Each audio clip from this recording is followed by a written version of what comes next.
Human, what are you doing to my body? I'm burning up. Alien girl in shock. Lyra had studied humans for 3 full cycles before ever meeting one.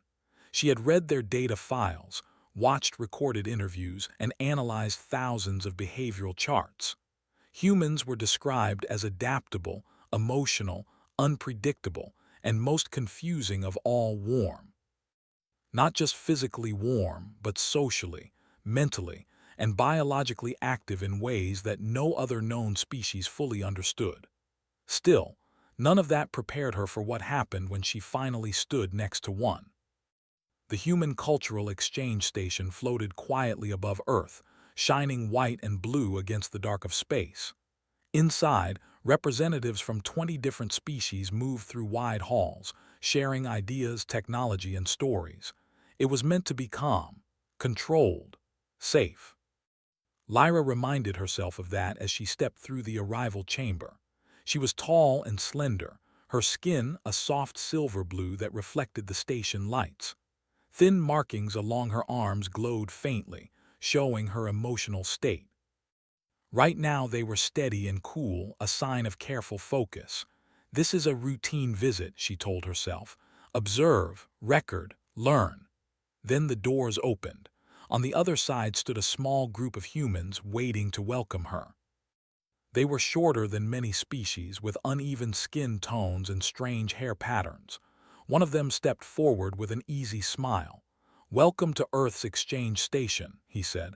"I'm Daniel Reyes." Lyra felt it instantly. A sudden rush spread through her body like a wave of invisible energy. Her chest tightened. Her breath caught. The glowing lines on her arms brightened sharply, shifting from calm blue to alarming white. Her internal monitor sent warnings directly into her mind. Temperature rising, neural activity increasing. Cause unknown. She staggered back one step. Daniel's smile faded. "Are you okay?" Lyra tried to answer, but the words tangled in her thoughts. Her body felt wrong, too aware, too active. Heat gathered under her skin, spreading outward like fire without flame. Her voice trembled. "Human, what are you doing to my body?" The room went silent. Lyra's legs weakened. The last thing she saw before collapsing was Daniel moving toward her, his face filled with concern rather than fear. She woke in the medical wing. Soft lights glowed overhead, carefully adjusted for her species' vision. Cooling fields surrounded the medical bed, and her internal temperature was slowly returning to normal. Still, the strange warmth had not fully faded. A transparent wall allowed her to see outside the room. Several alien doctors stood together, speaking in rapid, worried tones. Human staff waited nearby, clearly tense but respectful. Daniel stood apart from the others. He looked tired, concerned, and somehow calm. Lyra turned her focus inward and reviewed her body status. No damage, no infection, no toxins. That made no sense. Her species evolved on a planet with perfect thermal balance. Their biology prized stability. Strong reactions, physical or emotional, were rare and dangerous. Heat spikes only happened during illness or environmental failure, yet she was healthy. So why had she felt like she was burning? The door slid open, and a senior medical officer entered. Dr. Sale, a member of Lyra's own species. His markings glowed a worried shade of violet. "Lyra," he said gently, "can you speak?" "Yes," she replied. Her voice was steady now, but the memory of that heat still lingered. "Doctor, something happened when I met the human." "We know," Sale said. "Your readings were unexpected." He brought up a holographic display. Charts and numbers floated in the air. "Your neural activity increased by 30%, he continued. "Your metabolism adapted in real time. That should not be possible." Lyra frowned. "Am I in danger?" Sale hesitated. "We do not believe so," he said carefully, "but we do not understand the cause." At that moment another voice spoke from the doorway. "Actually," Daniel said, stepping inside, "we might." Sale turned sharply. "You do," Daniel nodded. "I think so, or at least we've seen something like this before." Lyra looked at him closely now. He seemed ordinary by human standards, dark hair, simple clothing, no visible enhancements. And yet being near him again made her skin feel warm, not painful, just alive. Daniel noticed her reaction and stopped a few steps away. "I don't want to make things worse." "You're not," Lyra said quietly. "I think." Sale studied the human. "Explain." Daniel took a breath. "Humans evolved on a planet that changes constantly, weather, seasons, disasters, social pressure. Our bodies learn to respond fast. Heat, adrenaline, emotional signals, they're all linked." He tapped the hologram, bringing up human data. "We emit low-level biochemical and electromagnetic signals all the time," he said. "Usually, they don't affect other species, but Lyra's biology is different. Her system is listening." Lyra's eyes widened. "Listening to what?" Daniel met her gaze. "To us." Silence filled the room. "That's impossible," Sale said. "No species can alter another's internal state without direct contact or technology." Daniel shrugged slightly. "Humans do it to each other every day. Stress, comfort, fear, excitement, it spreads. We just didn't realize others might feel it too." Lyra slowly sat up in the medical bed. The cooling field adjusted automatically. "When I stood near you," she said, choosing her words carefully, "I felt overwhelmed. My thoughts became faster, sharper. It was frightening." Daniel nodded. "That makes sense."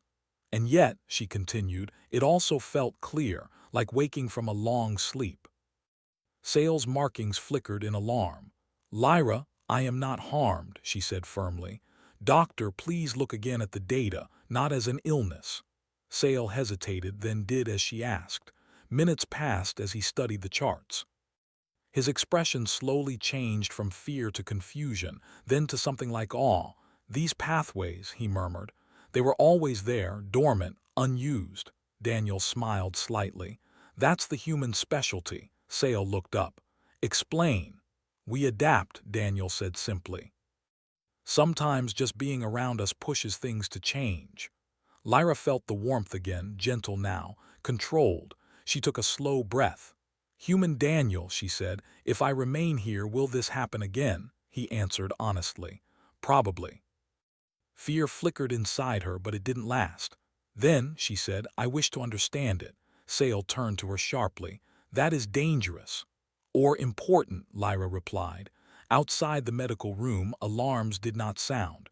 No emergency orders came. But far away, across the galaxy, systems quietly flagged an anomaly. First confirmed case of cross-species biological activation linked to human proximity.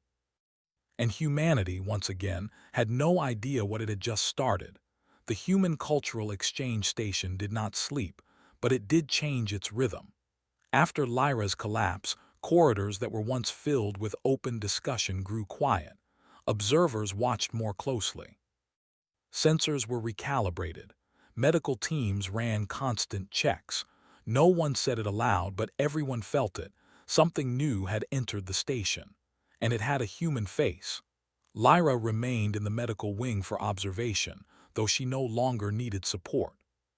Her temperature stayed slightly higher than her species' norm, but it was stable. Her mind felt sharper, faster, and strangely energized. Too energized. She stood by the transparent wall, watching humans and aliens move through the hall beyond. Whenever a human passed nearby, the warmth inside her rose gently like a controlled flame. Not painful, not dangerous, but unfamiliar. Dr. Sale joined her, his markings calm but thoughtful. "Your body has not returned to baseline," he said. "I know," Lyra replied. "But it is not declining either." "That is what concerns the Council," Sale said. "Change without decline or damage is rare." Lyra turned to face him. "Doctor, may I ask you something honestly?" Sale nodded. "Do you fear humans?" she asked. He paused. "Fear is not the correct word," he said slowly. "We fear the unknown. Humans are poorly understood." Lyra considered this. "When I am near them," she said, "I feel more aware. I notice patterns faster. My thoughts connect in ways they never did before." Sale looked at her carefully. "Do you enjoy it?" Lyra did not answer right away. "I am not sure," she said at last, "but I do not wish it to stop." Across the station, Daniel Reyes sat in a meeting room with representatives from 3 species and a human science team. Data projections filled the air. "This isn't an attack," Daniel said for the 3rd time. "It's a response." A tall, insect-like alien clicked its mandibles. "Your presence alone altered her biology." "Yes," Daniel agreed, "but not by force." A human scientist beside him nodded. "We've seen similar effects in humans under stress or teamwork. Hormones, neural syncing, adaptive spikes. But across species?" another alien asked. "Without technology," Daniel leaned forward, "humans evolved to survive unstable systems. Our bodies don't wait for permission to change." The room fell quiet. "So what are you suggesting?" the alien representative asked. Daniel chose his words carefully. "That Lyra's species has unused potential, and human proximity triggered it." "That implies risk," the representative said. "It also implies growth," Daniel replied. "The council ordered controlled testing. Lyra agreed to participate, though some of her people protested. The tests were simple. She would spend short periods near different species, including humans, while her vitals were monitored. The results were clear. Near her own species, no change. Near others, minor fluctuations. Near humans, consistent activation. Her metabolism adjusted smoothly. Her neural speed increased. Her emotional range widened. She began asking questions she had never thought to ask before. "Why do humans gesture when they speak?" she asked Daniel during one session. "It helps us think," he said. "How?" "We think with our whole bodies," Daniel explained. "Hands, face, tone, it's messy, but it works." Lyra tried it. At first her movements were stiff and uncertain, but as she copied Daniel's gestures, something clicked. Her thoughts flowed more easily. Ideas connected faster. Her markings glowed warmly. "I understand," she said softly. Daniel smiled. "You're doing great." That simple encouragement sent another wave of warmth through her system. She steadied herself, surprised. "Your words also affect me," she admitted. "Yeah," Daniel said gently. "They affect us too." Not everyone was pleased. Reports spread quickly through interstellar networks. Headlines spoke of human contamination and biological influence. Some species demanded immediate isolation of humans from shared space. The council called an emergency session. Lyra was asked to speak. She stood before the gathered delegates, her posture steady. Daniel watched from the human section, tense but hopeful. "I am not injured," Lyra said clearly. "I am not controlled." A delegate interrupted. "Your body reacted without consent." Lyra nodded. "Yes, as all living systems do when faced with something new." Another voice rose. "What if this spreads?" "Then we learn," Lyra replied. "That is what humans do." Murmurs filled the chamber. She continued. "My species prized stability above all else. We avoided change. Humans do not. They endure it, they adapt." She met the eyes of the council. "Being near them did not weaken me," she said. "It revealed what I could become." Silence followed. After the session, Daniel found Lyra near the station's observation window.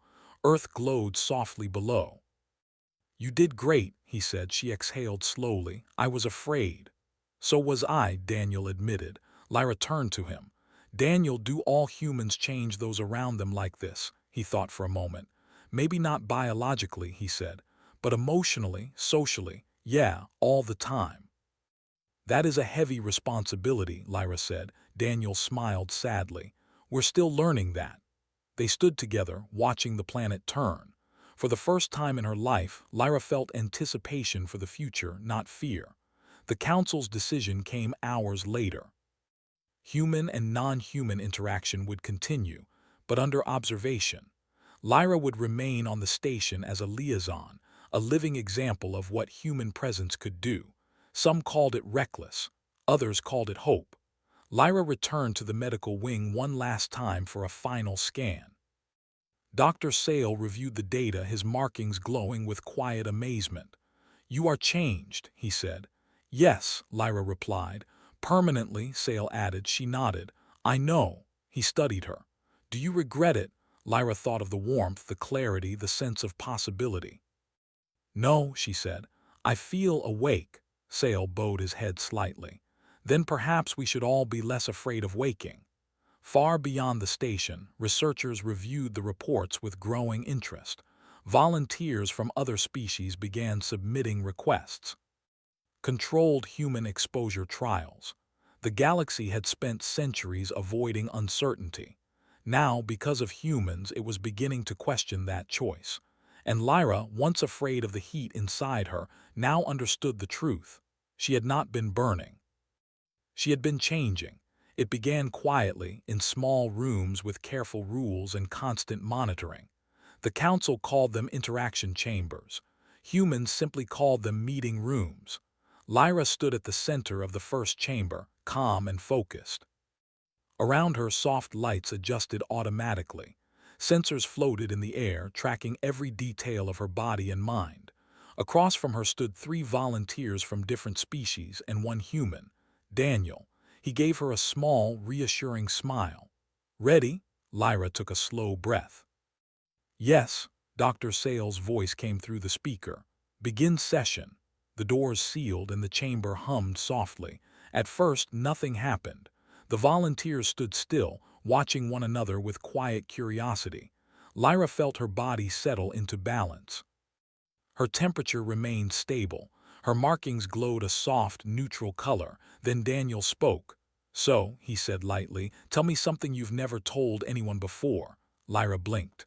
That is unexpected, Daniel shrugged. Humans bond through sharing. It helps us understand each other. She considered his words. Then she spoke. I used to believe curiosity was a weakness, she said. My people taught that questions led to instability. As she spoke, warmth stirred inside her, not sudden, not sharp. It spread slowly, steady, and controlled. The sensors reacted instantly. Neural activity increased, not only in Lyra but in the others as well. One of the volunteers, a tall avian alien, shifted its wings. I feel alert. Another, covered in smooth green scales, tilted its head. My thoughts are moving faster. Dr. Sale's quiet gasp echoed through the observation room. Daniel nodded calmly. You're synchronizing. It happens to humans during teamwork. Lyra looked around the chamber. The warmth inside her felt stronger now, but it did not overwhelm her. Instead, it felt like balance, like standing in sunlight after a long cold. We are not in danger, she said. We are responding. The session continued for hours. When it ended, no alarm sounded. No one collapsed. No damage was found, but the data changed everything. Word spread fast. More volunteers came. Scientists adjusted protocols. The chambers stayed full. Some species reacted only slightly. Others showed stronger effects. A few showed none at all. But the pattern remained clear. Humans triggered responses that no technology ever had. Adaptation, connection, growth. The galaxy had never seen anything like it.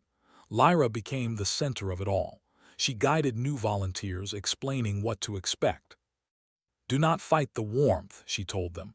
Let it pass through you, observe it. She spoke with confidence now. Her posture was stronger. Her voice carried weight. Daniel noticed the change.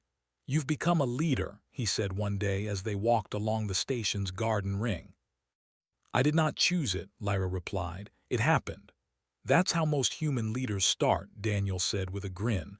They paused near a row of plants from Earth. Lyra reached out and touched a leaf. It felt rough, alive, imperfect.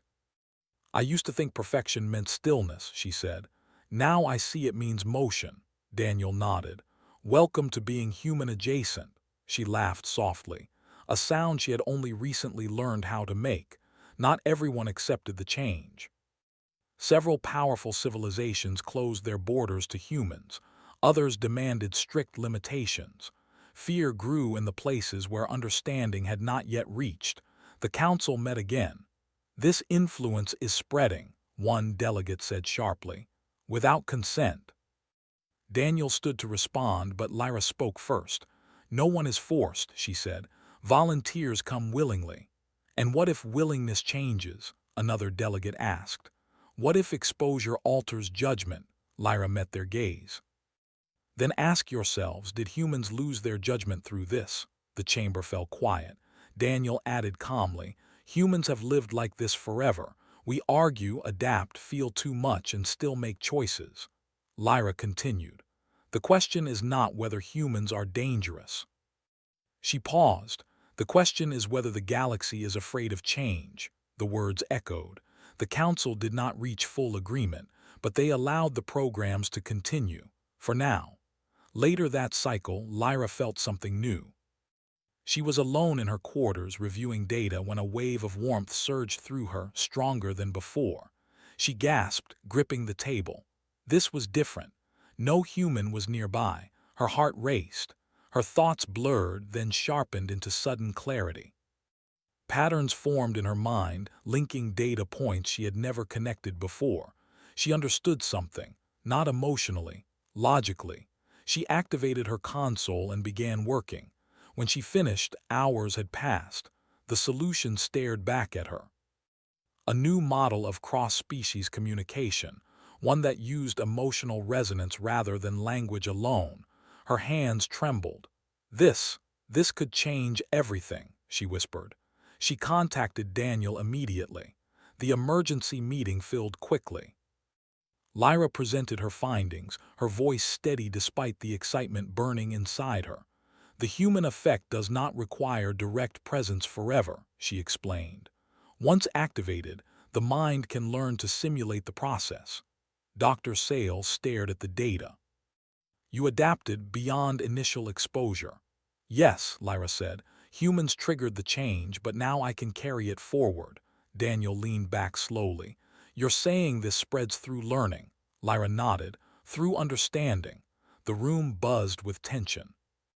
This could destabilize entire cultures, someone said. Or help them evolve, Daniel replied.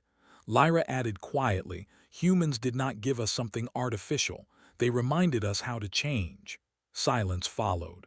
Then Dr. Sales spoke. We have spent centuries preserving what we are, he said. Perhaps it is time to discover what we could be. That night, Lyra stood again at the observation window. The stars felt closer now, brighter. Daniel joined her, hands in his pockets. You okay? She nodded. I feel responsible. Yeah, Daniel said. That never goes away. She looked at him. Are humans afraid of what they've started? He smiled faintly. All the time. And yet you continue. Because stopping growth hurts more than facing change, Daniel said. Lyra felt the warmth again, gentle, familiar. She understood now. Humans were not fire, they were friction. They made things move. Across the galaxy, new requests arrived. Teachers, scientists, leaders. They wanted to understand humanity, not to copy it, but to learn how to grow. Lyra watched the messages scroll across her screen. The future no longer felt distant or cold. It felt alive. And she knew, deep within her awakened mind, that the galaxy would never be the same again. The galaxy did not change because humans demanded it. It changed because others chose to learn. The exchange station became something new over time. It was no longer just a place for polite meetings and shared knowledge. It became a place where minds opened, where ideas moved freely, and where growth was no longer feared. Lyra stood at the center of the largest assembly hall, watching delegates from dozens of species take their seats. Some had traveled for months to be there. Others joined through long-range projection. Humans sat among them, not above, not apart, just present. Daniel stood near the back, arms crossed, observing quietly. He looked proud but also careful. Humans had learned long ago that change came with responsibility. Lyra stepped forward. Thank you for coming, she began. Her voice was calm and clear, carrying easily across the hall. We are here because the galaxy has reached a question it can no longer avoid. She paused, letting the silence settle. Can we remain as we are, she continued, or are we ready to become more? Images appeared behind her, data from the past cycles. Charts showing increased problem-solving, faster cooperation, improved resilience. Not just from her species, but from many others who had worked closely with humans. "This is not human power," Lyra said. "This is human presence." Murmurs spread through the hall. One delegate stood. "You speak as if humans are a force of nature." Lyra nodded. "In many ways they are, not because they are stronger or smarter, but because they do not fear change." Daniel shifted slightly at that, uncomfortable but honest. Lyra continued. "Humans evolved on an unstable world. They learned to adapt not by waiting but by acting, by feeling, by trying again when they failed." She looked across the room. "They do not seek perfection. They seek progress." After the address, smaller groups formed across the station. Discussions lasted hours, then days. No one was rushed. Humans did what they always did best. They listened.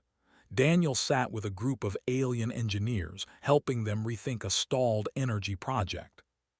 "What if it doesn't work?" one asked. Daniel smiled. "Then you learned something. That is acceptable to humans." "Very," he replied. Elsewhere, Lyra guided cultural leaders through emotional modeling exercises. At first, many struggled. They were used to control, to restraint. "Let the thought finish," Lyra told them gently. "Do not stop it because it feels unfamiliar." She had become something new, not just a subject, but a bridge. Dr. Sale watched her from afar, his markings glowing with quiet pride. "She has surpassed us," he said to a nearby human scientist. The human shook her head. "No, she's expanding. There's a difference." Not all resistance disappeared. A final council vote loomed, one that would decide whether humans would be formally recognized as a catalyst species. A rare classification, given only to civilizations that reshaped galactic development. The night before the vote, Lyra could not rest. She walked alone through the station's quiet corridors. The warmth inside her was steady now, like a second heartbeat. It no longer surprised her. At the observation window she found Daniel. "Couldn't sleep?" he asked. She shook her head. "Too many futures." Daniel chuckled softly. "Yeah, that happens." Lyra turned to him. "If the council refuses, what will humans do?" Daniel thought for a long moment. "What we always do," he said. "Keep going, keep helping, even if no one gives us a title for it." Lyra studied him. "You do not need recognition." "No," Daniel said, "but sometimes it helps others feel less afraid." She nodded slowly.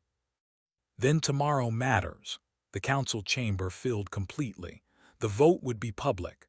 Lyra stood beside Daniel as the delegates prepared their final statements. One by one, voices rose. Some warned of instability. Some spoke of lost traditions. Others spoke of new understanding, of cooperation that once seemed impossible. Finally, the eldest council member spoke. "Humans have not conquered," the elder said. "They have not demanded, they have not replaced." The chamber grew silent.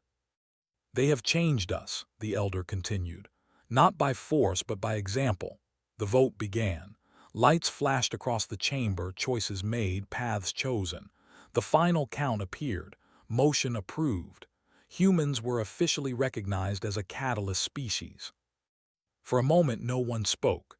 Then the chamber filled with sound, not cheers, not noise, but something deeper. Relief. Hope. Daniel let out a slow breath he hadn't realized he was holding. Lyra closed her eyes. The warmth inside her flared, not sharply but brightly, like a sunrise. In the cycles that followed, the galaxy transformed. Human advisors joined alien teams, not as leaders but as partners. Schools adopted new learning models based on exploration and emotional engagement. Scientific failures were no longer hidden but shared. Progress accelerated. Not because humans were perfect, but because they were honest about not being so. Lyra traveled widely, speaking to new worlds. She always began the same way. "I was afraid," she told them. "I thought I was burning." She would smile gently. "I was wrong." On one distant world, a young alien asked her, "What is it like to feel human?" Lyra considered the question. "It is not a feeling," she said. "It is a way of moving forward even when you are unsure." Years later, Lyra returned to Earth, not as a visitor, as a friend.